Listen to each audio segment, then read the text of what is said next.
Haciendo un breve repaso de lo que vimos la semana pasada, entrando un poquito ya al tema de la disciplina correctiva. Si ustedes se acuerdan, habíamos hablado de disciplina formativa.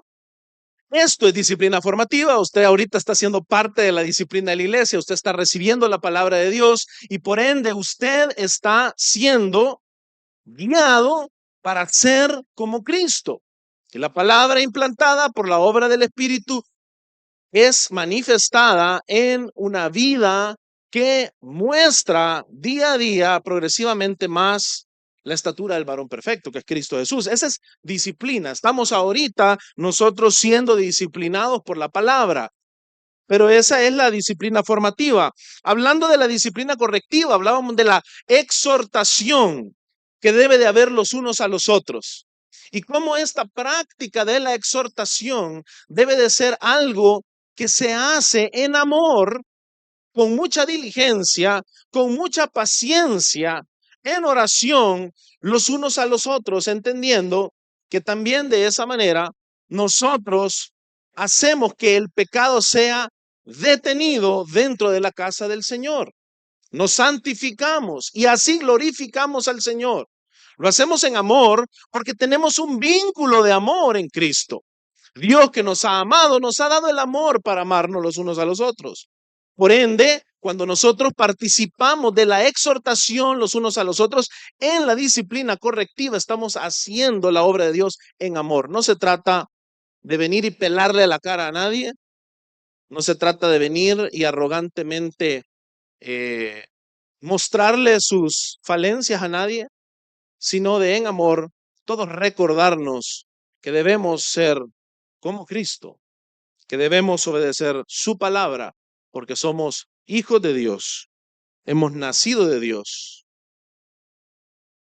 Pero hablábamos también del punto definitivo de la excomunión.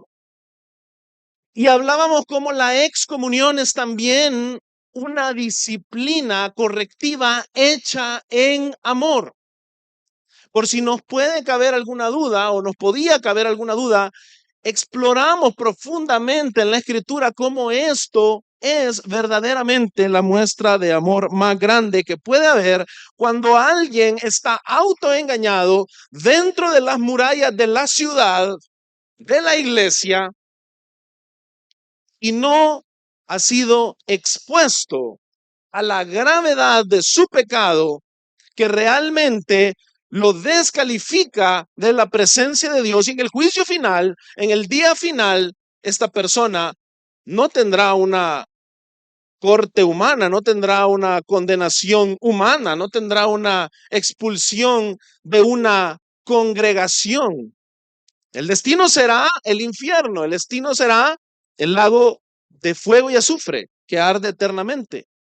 Por ende, la disciplina de la excomunión es hecha en amor, en el amor más profundo que puede tener una congregación, la no indiferencia, el no detener la vara del hijo, es la muestra de amor más grande que puede haber, porque como veíamos en Proverbios, aquel que retiene la vara a su hijo lo aborrece.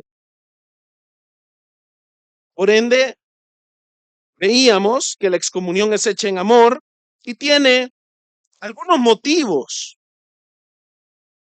exponer el pecado, advertir, es decir, a través de un juicio hecho por la iglesia, advertir del juicio final, el juicio definitivo, que el juicio en el cual los que no sean encontrados en el libro de la vida del Cordero, como acabamos de leer en el texto, serán arrojados al lago de fuego. Para salvar, el objetivo es que la carne de aquel a quien se le excomunica o se le excomulga sea humillada por el mismo Satanás, y que éste pueda nada más en el Espíritu venir y hallar solamente salvación en Cristo. También para proteger. Dentro de la iglesia hay mucho que proteger. Y sabemos que un poco de levadura leuda toda la masa. Cuando nosotros practicamos la excomunión, estamos extrayendo un punto de contaminación. Estamos santificando, estamos procurando la santidad de la persona que va a ser excomulgada, pero también estamos procurando la santidad dentro de la ciudad que acabamos de leer en Apocalipsis 21. Y también veíamos para preservar el testimonio de la iglesia.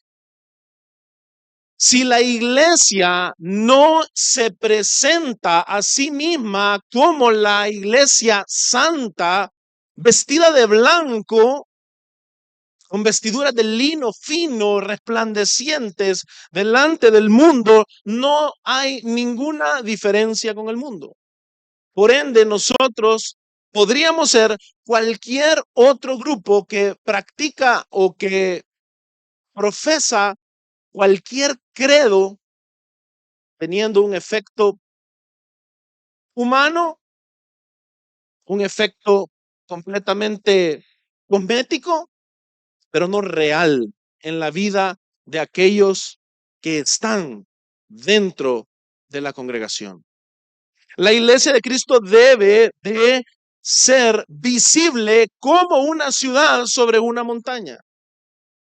Debe de ser notoria, debe de brillar y la luz de Cristo debe de anunciar a Cristo Jesús a todo el mundo. Y si la iglesia no es luz, no es iglesia. Por ende, la preservación del testimonio de la iglesia es vital. Fíjense que el texto que leímos hace un momento es interesante. Si ustedes retroceden un poquito en Apocalipsis 21, si nos vamos al versículo 9, la palabra de Dios nos dice: vino uno de los 7 ángeles que tenían las 7 copas, llenas de las últimas 7 plagas, y habló conmigo diciendo: ven, te mostraré la novia, la esposa del Cordero. Entonces me llevó en el espíritu a un monte grande y alto y me mostró la ciudad santa. ¿Quién es la novia? La iglesia. La novia, la esposa del Cordero, es la iglesia. Y Juan es llevado en el espíritu a un monte grande y alto. Y dice, y me mostró la ciudad santa, Jerusalén, que descendía del cielo de Dios y tenía ¿qué? La gloria de Dios. Eso es clave. La iglesia desciende del cielo. Este texto, si ustedes si yo y ustedes no lo leemos a la luz de la escritura, puede volverse un texto difícil de interpretar. Pero lo que Juan está presentando acá es una escena parecida a lo que está ocurriendo en Éxodo 24, cuando, por ejemplo, el Señor manda a Moisés a edificar un tabernáculo. ¿Y eso ocurre en dónde? En el monte Sinaí. Ese es el principio de este patrón. Luego, más adelante, encontramos también, allá por Primera de Reyes 6, del 6 al 8, encontramos a Salomón. Él ya está sobre el monte Sión y él debe edificar en el monte Moriah casa al Señor. El siguiente lugar donde se encuentra esto es en Ezequiel 40.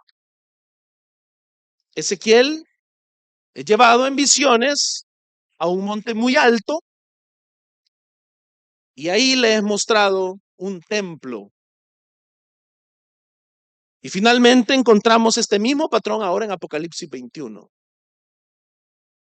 Todos estos son aquellos santuarios que el Señor ha ido estableciendo en medio de su pueblo para redimirlo.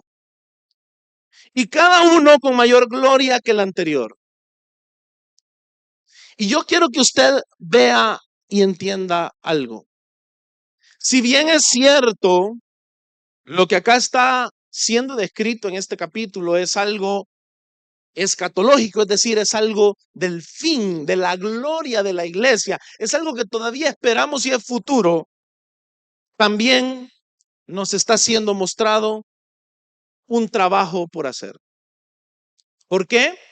Porque Moisés debía de edificar aquel tabernáculo. ¿Por qué?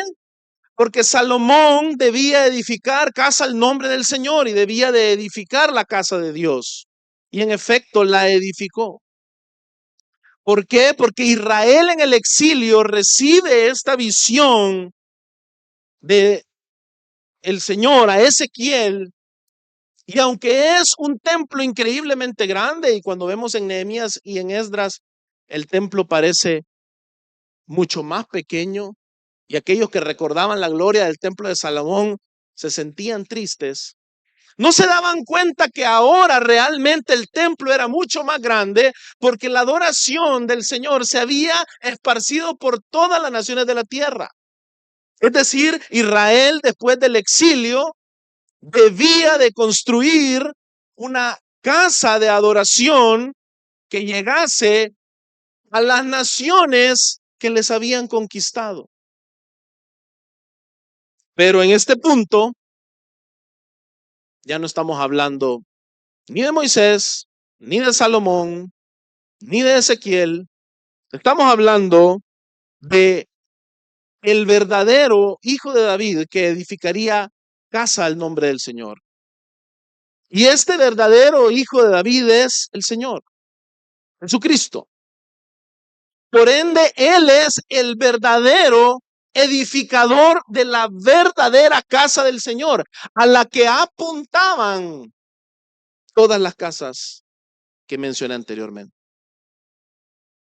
El tabernáculo, el templo de la restauración y las sinagogas que se esparcieron por todo el oriente y luego por Europa, eran tan solo una pequeña ilustración, un pequeño tipo de la gloria venidera de la casa de Dios en medio de su pueblo.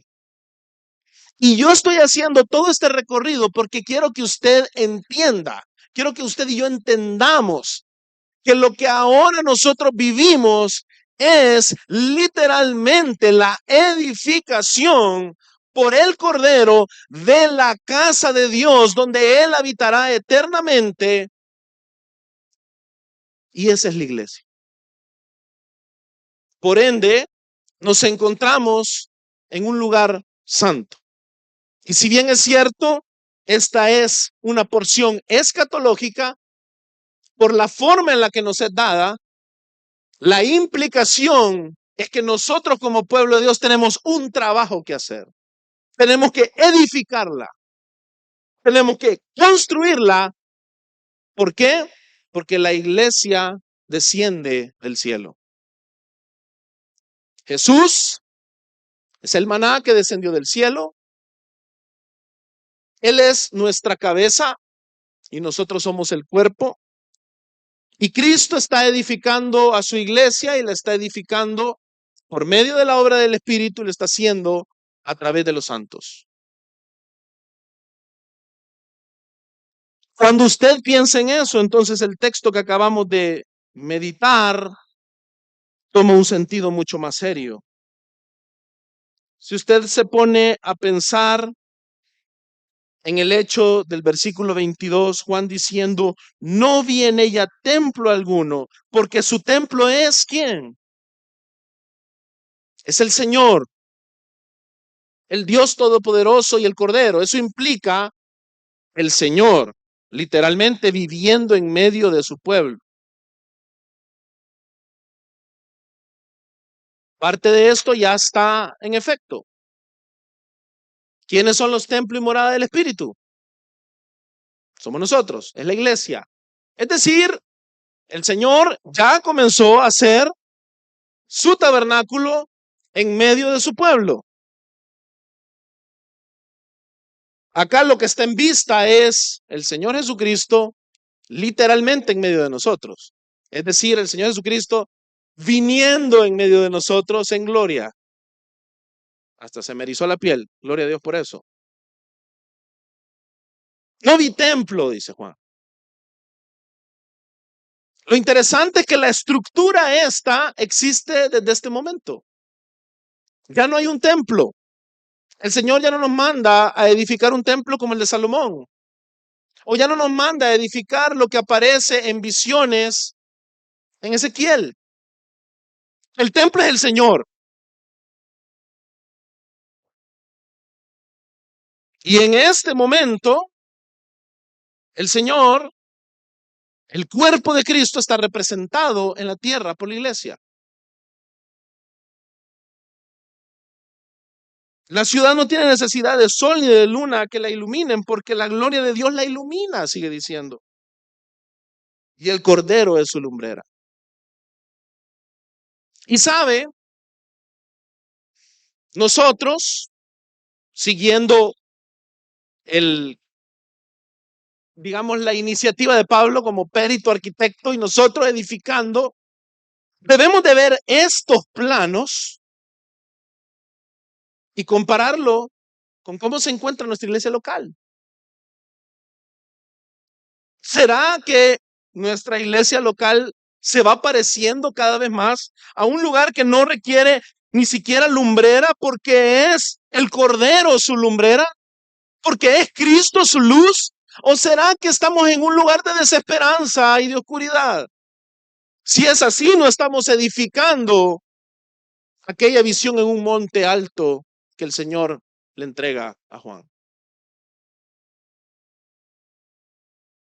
Las naciones andarán a su luz y los reyes de la tierra traerán a ella su gloria. Sí, vivimos en un mundo hostil. Sí, los reyes de la tierra no están a nuestro favor, pero no están a nuestro favor porque de verdad estamos representando para ellos la presencia de Dios mismo, el salmo de Dios mismo, el salmo 2 de Dios mismo, o será porque simple y sencillamente somos un grupo irrelevante, bullicioso, pero que no hace ninguna diferencia en el mundo. Si es lo segundo, entonces nosotros como constructores debemos de ir y trabajar. Sus puertas nunca se cerrarán de día, dice el 25, pues allí no habrá noche y traerán a ella la gloria y el honor de las naciones. Es decir, la iglesia va a tener, debe tener desde ya y va a tener en la eternidad una función perenne por medio de la cual las naciones van a ser atraídas. Y la pregunta es, ¿estamos nosotros con puertas cerradas y encima somos vistos de una manera en la cual no estamos mostrando la verdad de Dios y el evangelio de Cristo a las naciones para que vengan al arrepentimiento? Si es así, tenemos mucho que construir y mucho que trabajar. Pero finalmente dice, jamás entrará en ella nada inmundo, ni el que practica abominación y mentira, sino solo aquellos cuyos nombres están escritos en el libro de la vida del Cordero. Otra vez, repito, esto es escatología. Pero es escatología, es profecía del tiempo final, de la gloria final que tendremos en Cristo, que al mismo tiempo nos está indicando lo que debemos construir. Y cuando yo leo este texto, jamás entrará en ella nada inmundo, ni el que practica abominación y mentira, yo de inmediato estoy viendo una realidad. La iglesia de Cristo debe, desde hoy, confiando en esta promesa final, ser capaz de discernir entre el bien y el mal.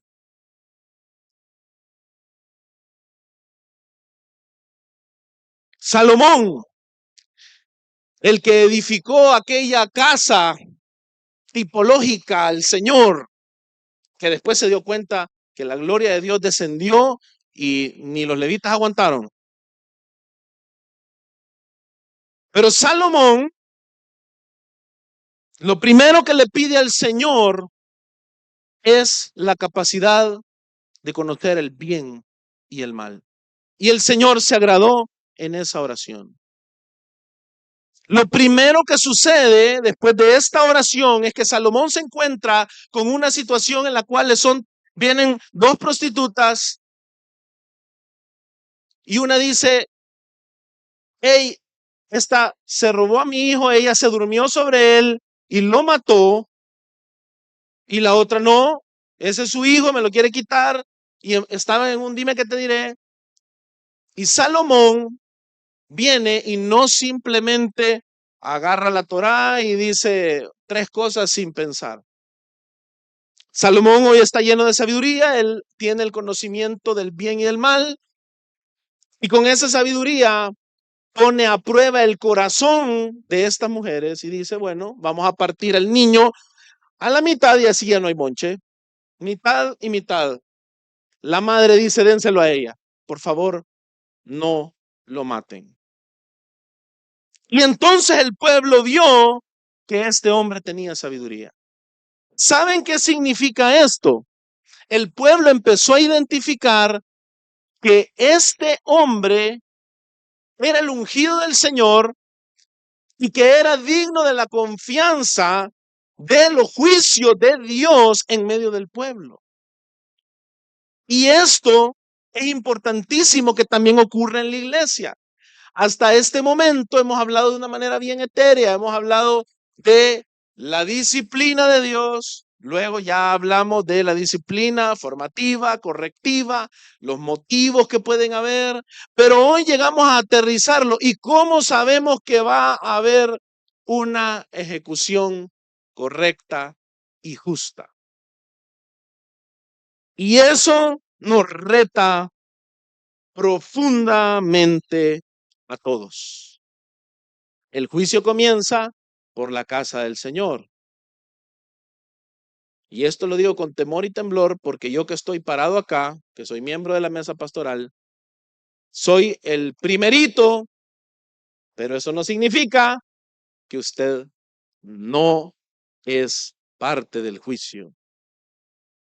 Todos como iglesia debemos de ser capaces de llevar a cabo la disciplina de la iglesia y hacerlo en justicia y amor, en discernimiento, diligentemente, no con ira, no por desprecio, no por vindicación, sino en amor. Entonces, ¿qué es necesario para que la iglesia, esta Jerusalén nueva que desciende de los cielos, pueda ejercer el justo juicio de Dios? Porque mientras nos quedamos en los conceptos, allá era bien fácil. Esta enseñanza de hoy es la más retadora. Me ha tocado orar mucho por sabiduría, porque este es el punto en el cual empezamos a darle forma. ¿Cómo se miran estas cosas en la iglesia? ¿Qué es necesario? Antes que nada, mi hermano, yo quiero que usted observe ese primer punto, la madurez.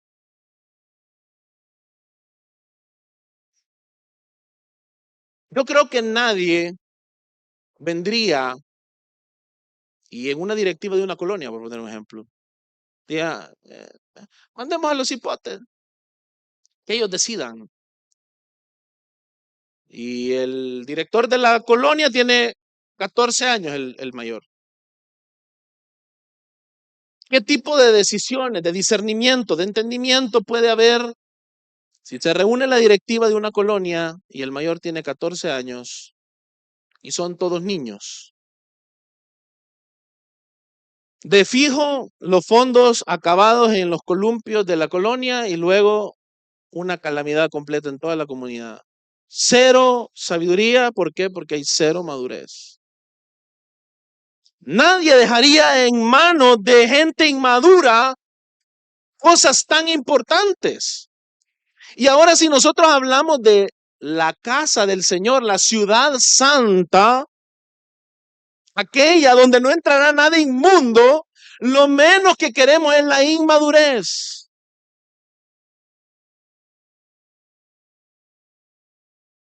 Por eso la iglesia de Cristo está llena de hombres y mujeres cuya madurez debe verse reflejada en esa capacidad que hablábamos, que había pedido Salomón, ¿de qué?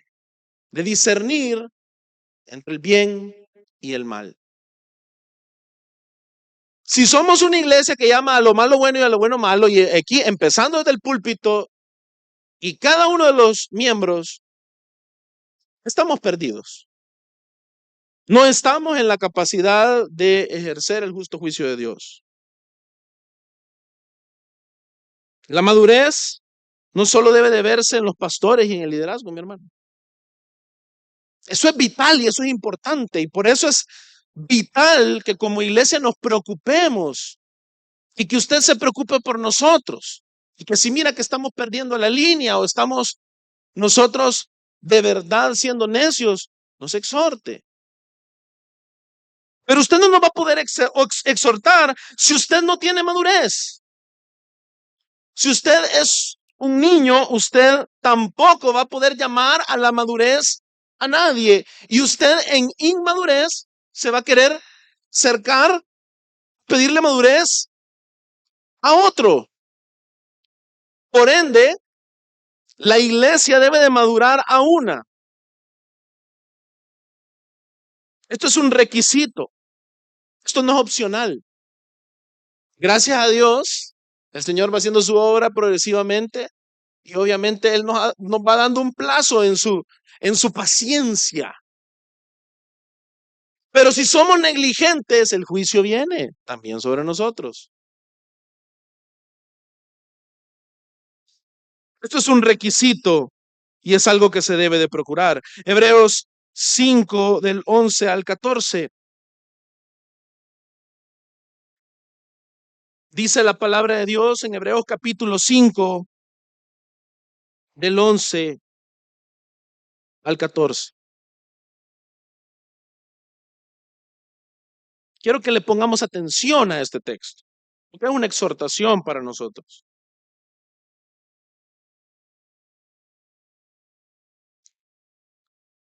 Dice la palabra de Dios, acerca de esto tenemos mucho que decir y es difícil de explicar, pero mire por qué es difícil de explicar. Puesto que ustedes se han hecho tardos para oír. Pues aunque ya deberían ser maestros, otra vez tienen necesidad de que alguien les enseñe los principios elementales de los oráculos de Dios o de los mandatos de Dios. Y han llegado a tener necesidad de leche y no de alimento sólido. Porque todo el que toma solo leche no está acostumbrado ¿a qué? A la palabra de justicia. ¿Pero por qué es eso? Porque es niño. Y póngale ojo que acá ese, porque es niño, sí es peyorativo. Sí es diciendo, hay inmadurez. Incluso aquí el autor de Hebreos dice, tenemos mucho que decir, pero es difícil de explicar. ¿Por qué? Porque estoy rodeado de niños. ¿Y será esa la realidad de nuestra iglesia? Es una pregunta que nos tenemos que hacer todos. Tenemos que hacer una introspección cada miembro, desde los que estamos en la mesa pastoral a cada uno de nosotros, y hacerlo día a día. ¿Estoy madurando o me estoy comportando como un niño? Y es difícil que me expliquen las cosas porque soy un niño, porque no estoy acostumbrado a la palabra de justicia. Por ende, cuando intento que la justicia de Dios sea hecha en la iglesia, me enojo, porque yo no estoy acostumbrado a esa palabra, sino que requiero de leche. Pero fíjense lo que dice el versículo 14, pero el alimento sólido es para los adultos, los cuales por la práctica, es decir, lo que se pone en práctica. Mis hermanos, cuando nosotros acá predicamos la palabra de Dios, el objetivo es que podamos pasar de la leche al alimento sólido.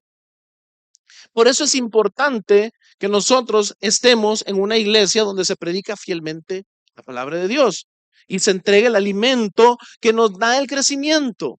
¿Por qué? Porque luego no nos van a hacer una paz. Luego, esto se prueba en la práctica. Y esa práctica genera ese círculo virtuoso que queremos dentro de la iglesia. El alimento sólido es para los adultos. Si maduramos, la predicación puede ser más sólida, todavía más penetrante. Y a la vez, esta iglesia que madura es una iglesia que tiene práctica y tiene por esa práctica los sentidos ejercitados. ¿Y sabe para qué dice ahí? No me va a creer. Para discernir qué cosa? El bien y el mal. Ok, entonces no nos podemos quedar cómodos en la iglesia de niños, grandotes, sí, todos, mayores, niños. Niños espirituales que no toleran la palabra de justicia, porque son niños. Sino que es necesario crecer, porque si no crecemos no podemos discernir, ¿qué cosa? El bien y el mal. ¿Cómo aplicamos la disciplina entonces? Imposible, mi hermano. No podemos aplicar la disciplina a ningún nivel si permanecemos como niños. Yo no puedo ni siquiera exhortar a otro hermano si permanezco como niño, porque no sé discernir entre el bien y el mal. Voy a juzgar mal y voy a hacer un injusto juicio que no representa el juicio de Dios. Y eso es válido para toda la iglesia, mi hermano. Pero no solamente la madurez, sino que es también requerida la humildad. La madurez también lleva a la humildad. Interesantemente, no podemos despegar una cosa de la otra. La humildad nos debe de ayudar a entender como iglesia, que primero veíamos el juicio de Dios y eso era bien fácil de entender de inmediato, porque es fácil entender que Dios es un juez justo. Pero cuando venimos a un juicio de Dios que tiene que ser practicado ya en la tierra, es necesario que quienes ejercen este tipo de juicio y quienes por la práctica tienen los sentidos ejercitados para discernir el bien y el mal, sean humildes. Eso también es discernir entre el bien y el mal. El que es humilde discierne que la arrogancia de su corazón no es buena, que su jactancia no es buena. Es lo que Pablo le dice a los corintios. Esa jactancia de ustedes no es buena. Por ende, ese discernimiento del bien y el mal va a llevar a la humildad y la humildad nos va a llevar a entender que Dios ve y conoce todas las cosas, incluidos los motivos de nuestros corazones, pero nosotros estamos limitados en nuestra perspectiva humana. Por ende, yo como pastor, si le voy a exhortar a usted, debo de entender que no soy omnisciente. Debo de entender que aunque soy el pastor, me puedo equivocar y juzgarlo mal. Y debo de entender que como estoy en la casa de Dios y la casa de Dios es un lugar santísimo, yo debo de tener un gran cuidado de no venir a tratar mal al rebaño del Señor. Debo de llenarme de humildad al ver esto y entender que esto es algo delicado y lo debo de hacer con mucho amor, con mucha diligencia. ¿Se acuerdan? Lo hablábamos la semana pasada. La diligencia implica, yo estoy observando este pecado en la iglesia, en mi hermano. Yo lo quiero exhortar, pero voy a orar. Me voy a ir de rodillas antes de establecer un juicio injusto que no represente al Señor, sino que represente al acusador, a Satanás.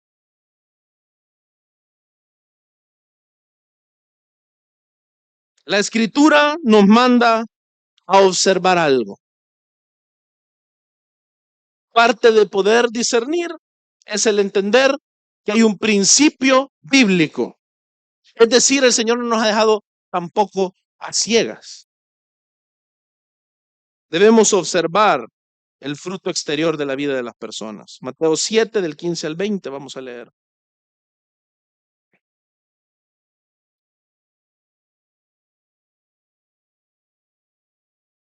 Fíjese lo que dice la palabra del Señor.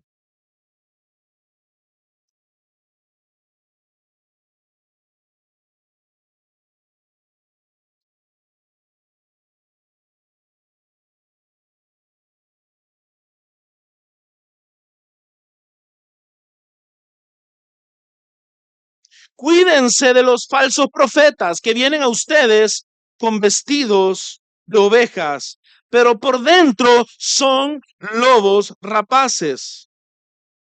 Por sus frutos los conocerán. ¿Acaso se recogen uvas de los espinos o higos de los cardos? Así todo árbol bueno da frutos buenos, pero el árbol malo da frutos malos. Un árbol bueno no puede producir frutos malos, ni un árbol malo puede producir frutos buenos.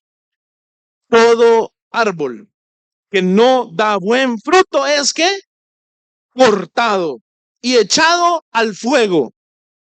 Así que por sus frutos los conocerán. Desde aquí nos damos cuenta que ya está siendo enseñada la doctrina de la excomunión. El árbol malo produce frutos malos y todo árbol que no da buen fruto es cortado y echado al fuego. Así que por sus frutos lo conocerán. Entonces, importante observarlo, porque esta es una lección de Jesús sobre el discernimiento entre el bien y el mal. No podemos nosotros ser arrogantes y pensar que hay un mal fruto, hay un árbol que está dando constantemente mal fruto y que está causando daño en medio de la congregación y que es un buen árbol. Si es así, estamos opuestos al juicio de Jesucristo. En 1 Corintios 5, por eso Pablo dice, yo ya juzgué. Y no lo está diciendo a manera de decir, yo que soy superior. Lo está diciendo, hey, deberíamos de todos ser maduros y no niños. Sigan mi ejemplo. Yo ya juzgué. Expulsen al malvado en medio de ustedes. ¿Por qué? Porque Pablo está siguiendo este principio. Por ende, no estamos a ciegas. Somos humildes, reconocemos que no somos omniscientes, no somos Dios. Yo no puedo discernir telepáticamente los corazones y venir y decir, aquel hermano ahorita me está escuchando, pero en su interior me está haciendo pedacito, ya lo hubiera confesado. Eso es subjetivo. Pero si de pronto yo veo un fruto, un patrón constante, yo debo de entender que el buen árbol no va a estar dando constantemente malos frutos y eso me debe de llevar a ejecutar un juicio. Ese juicio, entiéndase, es algo está mal, yo debo de exhortar a mi hermano. Un proceso disciplinario debe de iniciar. Y esa exhortación, uno a uno que ya hablamos, es el primer paso que puede llevar a la disciplina de la excomunión. Por ende, la iglesia no es omnisciente, pero tiene una guía y debe disciplinar los pecados que son externos o visibles, serios y sin arrepentimiento. ¿Qué pecados requieren la disciplina de la iglesia? Y vamos a ir desglosando. Primero, externos y visibles. No podemos venir e iniciar un proceso de disciplina de la iglesia cada vez que yo vengo y bueno, yo he contado la historia de un hermano que a mi papá una vez le dijo en la iglesia en la que antes me congregaba que él tenía cara de ser soberbio. Literalmente ese fue la confrontación. Usted tiene cara de soberbio. ¿Es ese un justo juicio? ¿Le parece? Mi hermano, si empezamos en la iglesia a querer practicar la disciplina porque tiene cara de soberbio, tiene cara de bravo, es muy bayunco, se ríe muy fuerte, pone los codos en la mesa cuando come. Hermano, esas no son medidas objetivas. Y es gracioso porque realmente nos debe dar gracia. Pero imagínense qué increíble que muchas veces es la forma en la que nos queremos conducir. Ese no es un justo juicio, no es el justo juicio del Señor. No es cada vez que yo vengo y sospecho lo primero de mi hermano. Eso es su naturaleza pecaminosa. Y usted creciendo en la palabra debe mortificarla. ¿Qué cara de pedrada tiene ese hermano? No, perdón, Señor, voy a hablar con la hermana, aunque tenga cara de pedrada. Y después se hace gran amigo de la hermana y la ama y no, hombre, y es un dulce y un pan de Dios y ya la había juzgado usted.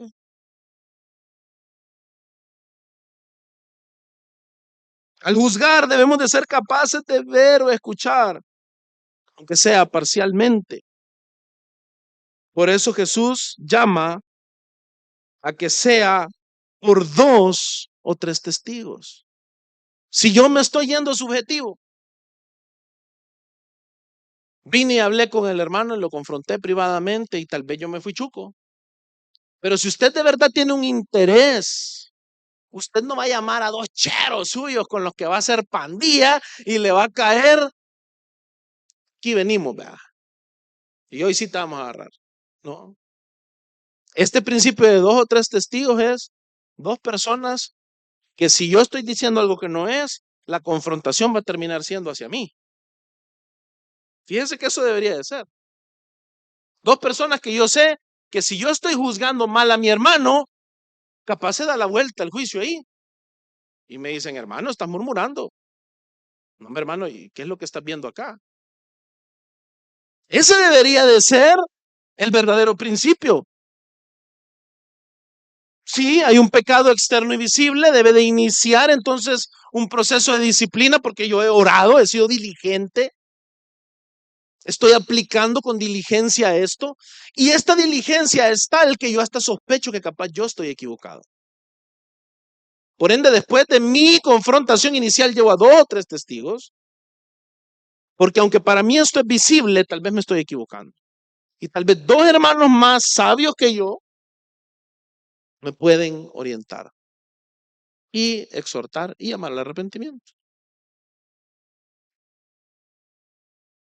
Ese es el motivo del principio de estos 2 testigos de Mateo 18-16. No vamos a entrar ahí ahorita.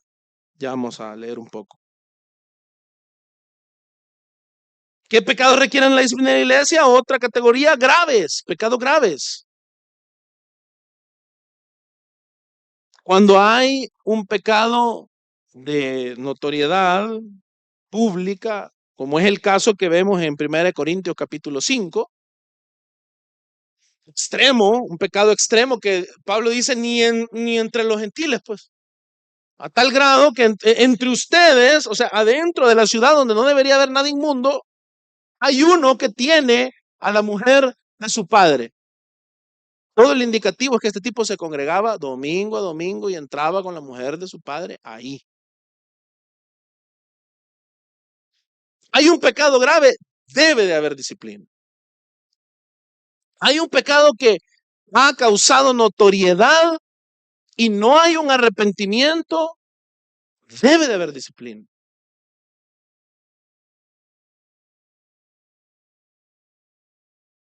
Fíjense que debe de haber un lugar en la vida de la iglesia en la que el amor cubra multitud de transgresiones. Y por eso, para que la multitud de transgresiones pueda ser cubierta, debe haber una práctica de amor, la disciplina. Primera de Pedro 4:8 se los leo yo, dice, sobre todo sean fervientes. Piense que la práctica de este tipo de disciplina al pecado grave nace, ¿sabe de qué? De un amor ferviente. No de un, uy, qué nombre, sí, no, expúlsenlo.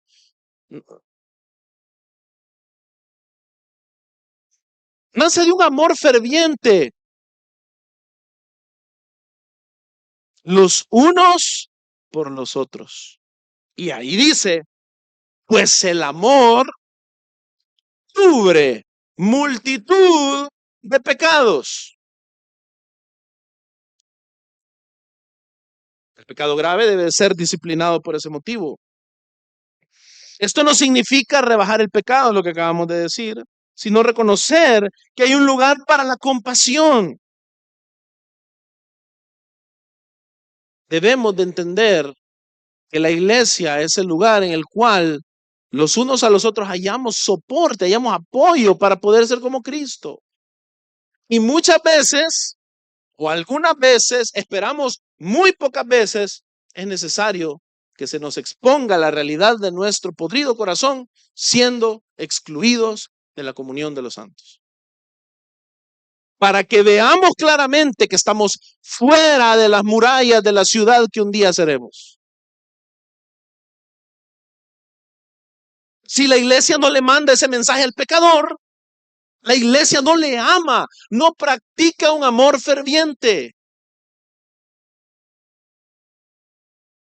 Por ende, hay pecado grave, debemos amar fervientemente. Hay un pecado grave, no hay ningún tipo de arrepentimiento. Si hay amor ferviente entre los hermanos y vamos a cubrir multitud de pecados en amor, debemos de mostrar ese amor a través de la disciplina de la iglesia que incluye, de ser necesario, la excomunión.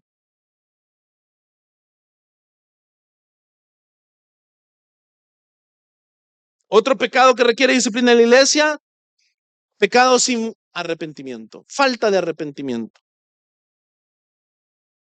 Pueda que ni siquiera sea algo a la vista de los hombres grave, como es el caso de Primera de Corintios 5, pero la falta de arrepentimiento es en sí grave, porque muestra el corazón que no ha entendido el evangelio. Muestra el corazón que no ha entendido que está necesitado de un Salvador. ¿Y qué hace adentro de la comunión de los santos alguien que no está escrito en el libro de la vida del Cordero? El Cordero inmolado, inmolado por los pecados de ¿quiénes? De esos santos. Por ende, donde no hay arrepentimiento, debe de haber, si es necesario, si se llega a ese punto, no solo la disciplina del 1 a 1, 2 testigos, sino que debe de haber la disciplina de la excomunión, de ser necesario.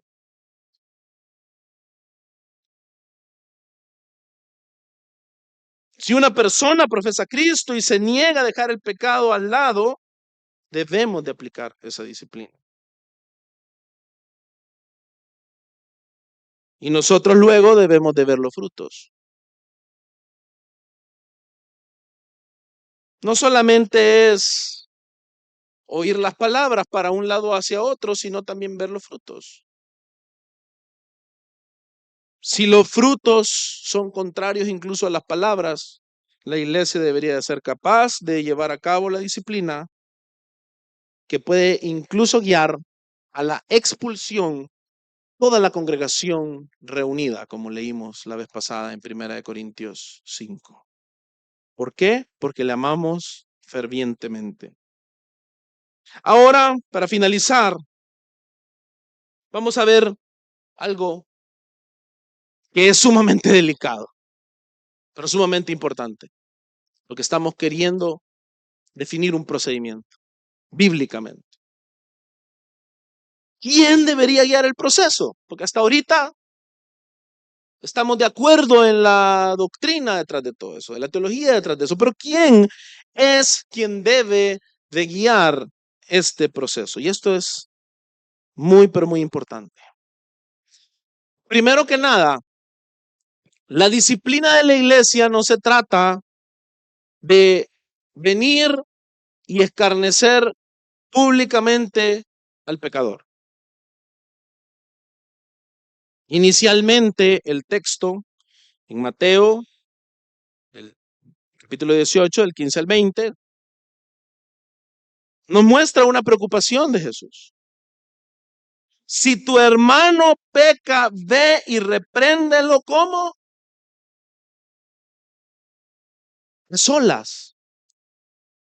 Y aquí no es que Jesús esté queriendo confabularse con el pecado secreto. No, hermanos.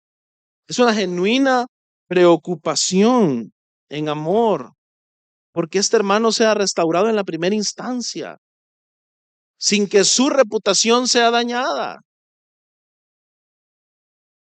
sin que las conciencias de más gente sean contaminadas.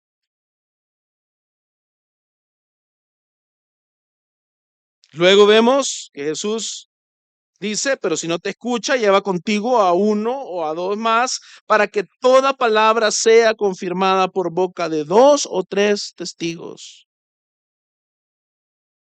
El siguiente paso también es limitado, porque el objetivo no es que haya una exposición morbosa del pecado, sino que el objetivo es que haya una verdadera restauración. Por ende, el círculo de la disciplina de la iglesia y del proceso inicialmente va a ser reducido. Y ese es un principio bíblico que estamos viendo aquí. En el 17 dice, y si rehúsa escucharlo, dilo a toda la iglesia. ¿Sabe por qué es esto?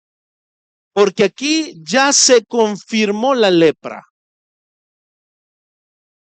Y esto significa que verdaderamente ahora ya no se trata de un asunto de la reputación de mi hermano y de intentar venir y que él venga al arrepentimiento, sino todos los principios que vimos el sermón pasado sobre la excomunión. A mí me toca amar a este hermano, advirtiéndole del juicio final, pero también tengo que proteger a la iglesia. Pero para todo esto ha habido un cuidado del menor número de personas, si es que este no es un pecado de índole pública. Cuando es un pecado de índole pública, los 2 primeros pasos evidentemente se tienen que saltar y se llega prácticamente al tercer punto de inmediato, porque esta transgresión pública ya tuvo las consecuencias de que lo que desde la iglesia se intentó hacer no funcionó. Esto ya se hizo público y por ende la iglesia debe actuar públicamente. Pero el principio es el menor número de personas. Eso es lo que nos enseña el Señor Jesucristo en Mateo número 18, capítulo 18.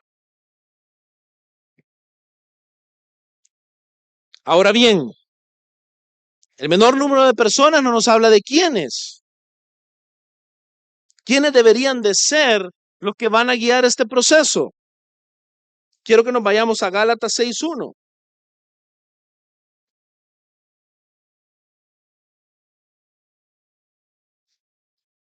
Y vamos a leer Gálatas 6:1 entendiendo el contexto en el que se encuentra. Si usted ha sido un lector de su Biblia y sabe lo que está en Gálatas 5, usted va a entender por qué el 6 está hablando de esto.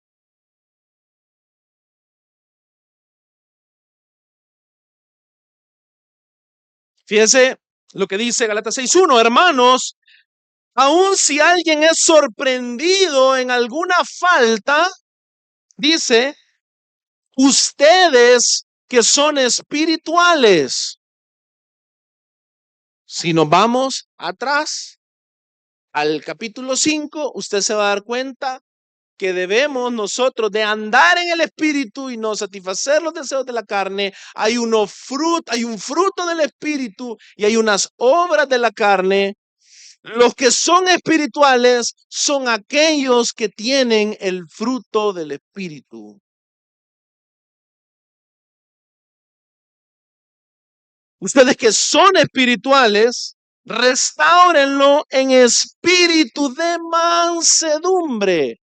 Fíjense, no de manera iracunda, no con soberbia, no con ira, sino que dice mirándote a ti mismo.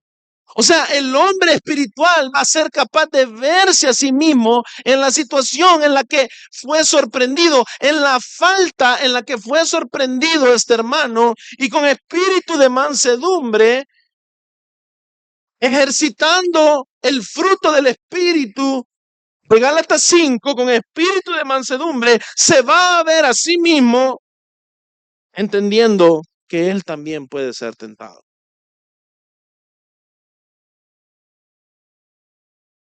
Ahora bien, hermanos, todos, absolutamente todos dentro de la iglesia deben y tienen el llamado de ser espirituales. Entonces este texto también no me responde mucho, podríamos decir. Pero hemos estudiado Primera de Timoteo, hemos estudiado Tito y hemos visto con claridad que aquellos que van a dirigir la iglesia del Señor deben de ser aquellos que anhelan el obispado y que además de anhelarlo son hombres irreprensibles. Por ende, cuando hablamos de espirituales en la iglesia, y esto lo digo no, de verdad, me quiero despojar de toda altivez. Es bien difícil hablar del rol que uno está ocupando, pero me quiero despojar de toda altivez. Esto es un reto tremendo para el pastorado. Porque yo, al estar aquí parado, estoy buscando llenar y teniendo por obligación que llenar los zapatos de un hombre espiritual.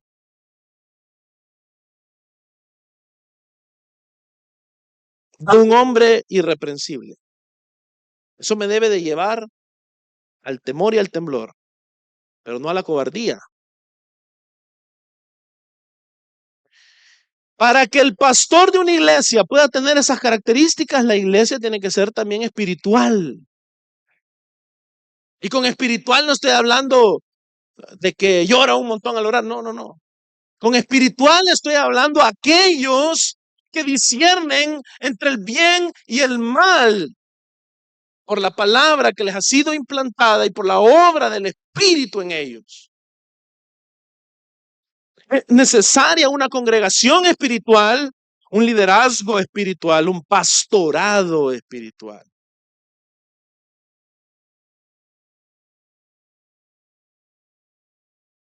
Hay algo bien importante que yo quiero que veamos en Primera de Pedro 5, del 1 al 3.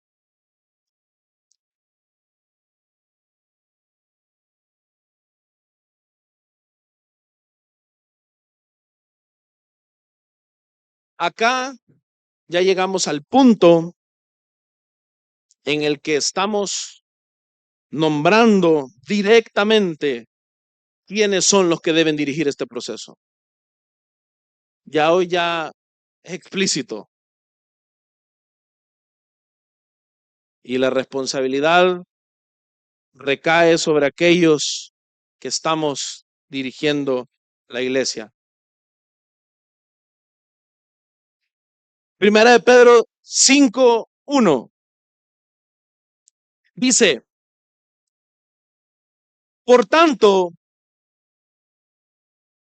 los ancianos entre ustedes. Y acá la palabra que se está utilizando para ancianos es una palabra técnica que significa los pastores.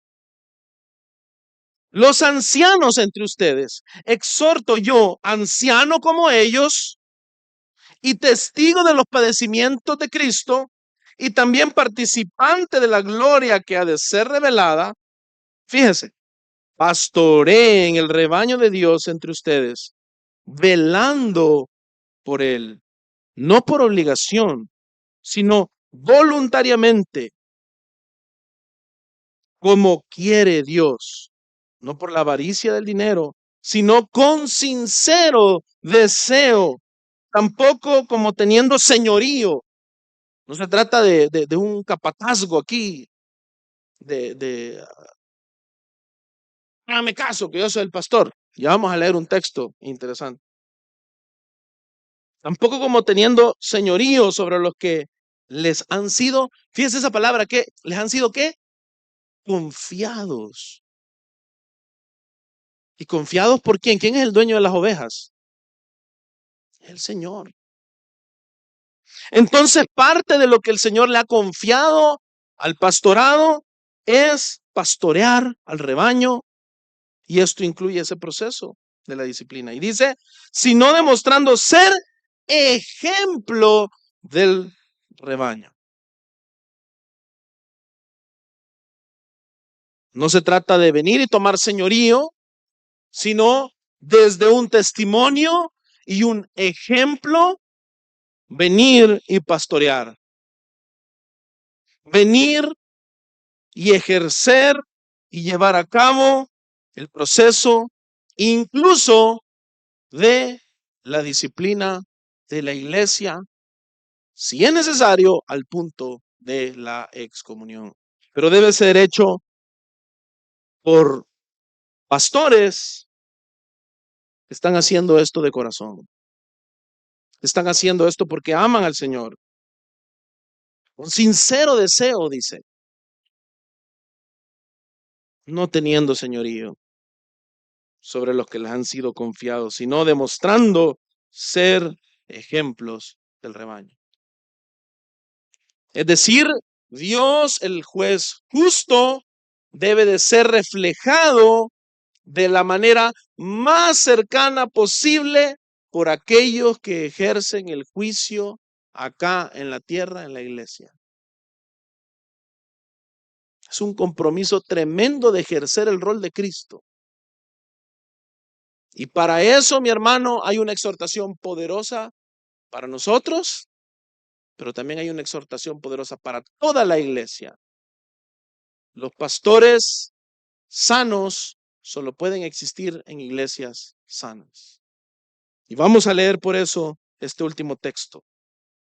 Hebreos capítulo 13 del 17 al 18. Algunos pastores solo leen el primer verso y con eso ejercen señorío, como acabábamos de leer en Primera de Pedro 5. Que se aleje esta situación de nosotros. De verdad que jamás caigamos en ello. Dice el autor de Hebreos, obedezcan a sus pastores y sujétense a ellos. Quiero que observemos primero que acá se reafirma el principio de que algo tan delicado como la disciplina de la iglesia, y sobre todo si ésta lleva el proceso hasta el punto de la excomunión, debe de ser hecho en obediencia a los pastores y a la sujeción a ellos. Muy bien. Hasta ahí estamos claros en temas de la autoridad y cómo esto debe ser ejercido. Pero póngale ojo, ¿qué pastores? Porque ellos velan por sus almas. ¿Sabe cómo? Como quienes han de dar cuenta. ¿Sabe qué pastores son los que deben ser obedecidos? ¿Sabe bajo qué pastores usted se puede sujetar? Bajo aquellos que entienden que van a dar cuentas. Yo entiendo que esto más que chivo, tengo autoridad. Hermanos, mi esposa me ha tenido que, en momentos de altas crisis, cuando yo estoy diciendo, yo honestamente, ya no. Ella me ha sostenido. No ella, el Señor, pero es una ayuda idónea, gloria a Dios. No es mi intención ponerme acá de ejemplo, pero es importante que discernamos que nuestros pastores entienden esto.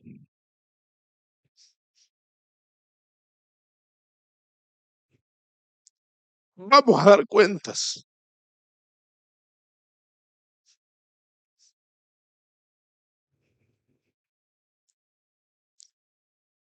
Pastores que no entienden esto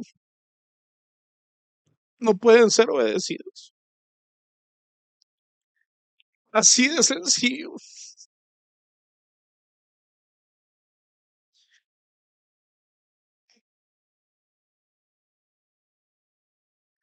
Es necesario entender este principio, porque si bien es cierto, la congregación va a obedecer a los pastores y va a sujetarse a ellos, debe de observar también la congregación que sean pastores que están velando por sus almas, como quienes van a dar cuenta delante del Señor, como quienes un día van a estar delante del gran trono blanco y van a dar cuentas. Si eso no es el origen de la autoridad del pastorado, ese es un pastorado no bíblico que no puede ser obedecido, ni tomado en serio, ni tomado en serio. Y fíjense lo que dice, y acá es una apelación a la humildad, porque muchas veces, mis hermanos, pastores con estas características, tal vez estamos equivocados. No de manera grosera, pero tal vez sí en los detalles. Y dice, permítanles. Porque el autor de Hebreos sabe que la expectativa es que los cristianos se vuelvan maduros y que en algún punto más de alguno diga, este le está regando, o yo siento que aquí no deberían de ser esto estos pastores, pero voy a permitir, en humildad, permítanles que lo hagan con alegría. ¿Saben por qué? ¿Saben cuál es la salvaguarda de esta situación? Que yo sé que yo me he mantenido al tanto que mis pastores entienden que van a dar cuenta. Por ende, un recordatorio constante que sí vale la pena que nos hagan es, hermano, vea, yo no sé, vea, pero acordate que vas a dar cuentas. Al final la regada no es o tuya o mía, sino que estás lidiando con el rebaño del Señor. Acordate que vas a dar cuentas. Siempre recuérdenos eso, hermano. Esa es una salvaguarda poderosísima para que nosotros podamos dirigir la iglesia de manera correcta, justa, de acuerdo al buen pastor.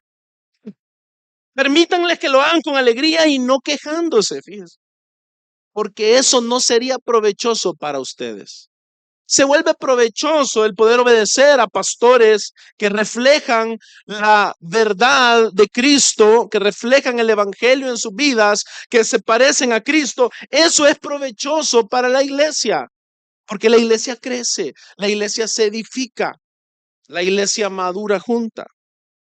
Pero el versículo 18 es algo importantísimo que yo le quiero dejar de tarea a todos ustedes.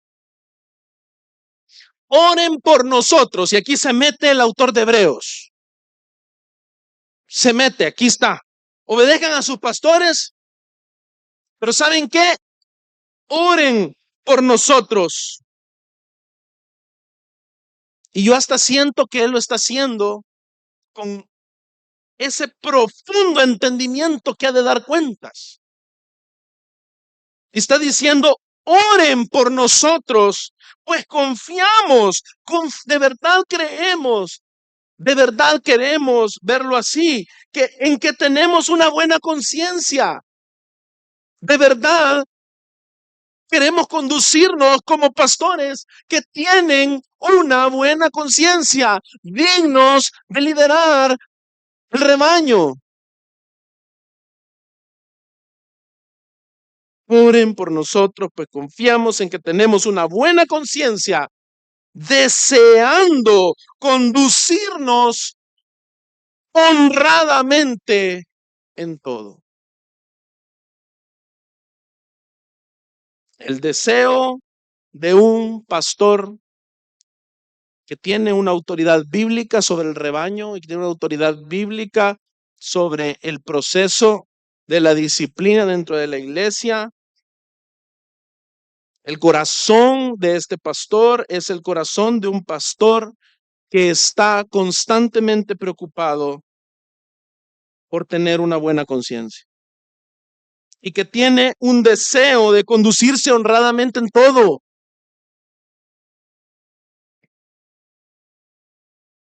Y que está tan firme en esta idea que le pide oración a la grey, a la congregación, para que esto pueda ser así.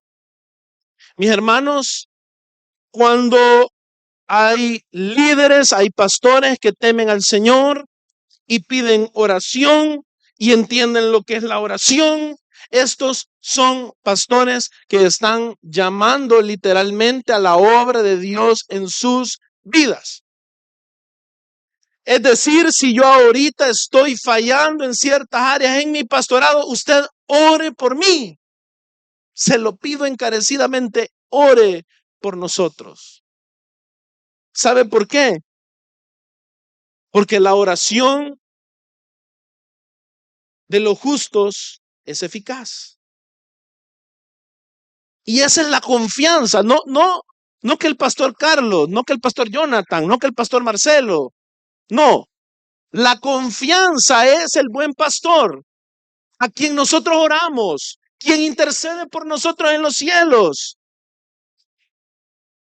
Y en hombres llenos del Espíritu, esa oración va a redundar en la transformación de su corazón, en la transformación de su mente. ¿Quién quita? En una que otra prueba, porque es lo que toca. Siempre cuando le digo a mi esposa, ay Dios mío, dame paciencia, ay Señor, que acabo de orar. Casi que es, pero una saga de mi vida que cuando yo le pido al Señor que forme mi carácter de alguna manera, se me viene algún aluvión. Bueno, gloria a Dios por eso. Qué difícil decir esto. Pero solo así el Señor nos ha forjado. Por ende, ore por nosotros. Si el Señor considera necesario, nos va a meter en alguna que otra prueba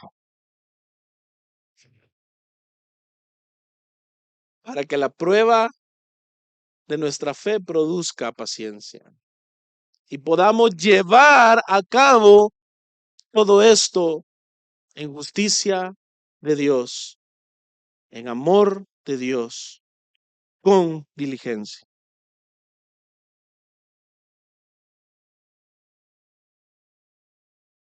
Como conclusión, mi hermano, la disciplina dentro de la iglesia debe de ser llevada a cabo con madurez y humildad. No es un juego, no es un chiste.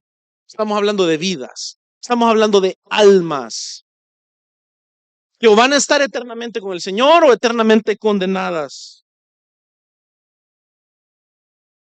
Este proceso debe de ser llevado en completa dependencia del Señor y su palabra y bajo el orden establecido en las Escrituras. Si no es así, este es un proceso viciado por los hombres. Todo esto es para el bien del miembro que va a ser disciplinado y también para el bien de todo el cuerpo, de toda la iglesia. Mis hermanos, solo de esta manera, esta iglesia de Cristo es un vivo reflejo ahora, en este tiempo, de la iglesia consumada por venir. De esa iglesia donde el sol es Cristo mismo, es el Cordero. Una iglesia llena de aquellos cuyos nombres están escritos en el libro de la vida del Cordero. Los santos de Dios. Ese es, mi hermano, el objetivo de la disciplina. No son reglas dentro de un club, una logia. No son reglas de un grupo social. Se trata de la santidad de Dios. Se trata de la santidad de su pueblo. Y se trata de su amor por su pueblo, al cual está conformando día a día para ser como el Hijo, a quien Él ama eternamente. Vamos a orar. Dios te bendiga. Realmente es un privilegio para nosotros que puedas escuchar el mensaje de la palabra de Dios. Esperamos que Dios obre en tu vida grandemente a partir de lo que puedas escuchar y aprender a través de este sermón. Sin embargo, creemos que solo este sermón es insuficiente y no debería de suplantar por ningún motivo tu asistencia a una iglesia local. La iglesia local es el medio por el cual Dios obra en la vida de su pueblo. Te motivamos a que busques una iglesia sana donde congregarte o puedas contactarte con nosotros en nuestras redes sociales para que nos puedas visitar. Será un gusto poder servirte y que podamos juntos adorar a Dios en comunión con sus redimidos mientras aprendemos de su palabra. Que el Señor te bendiga.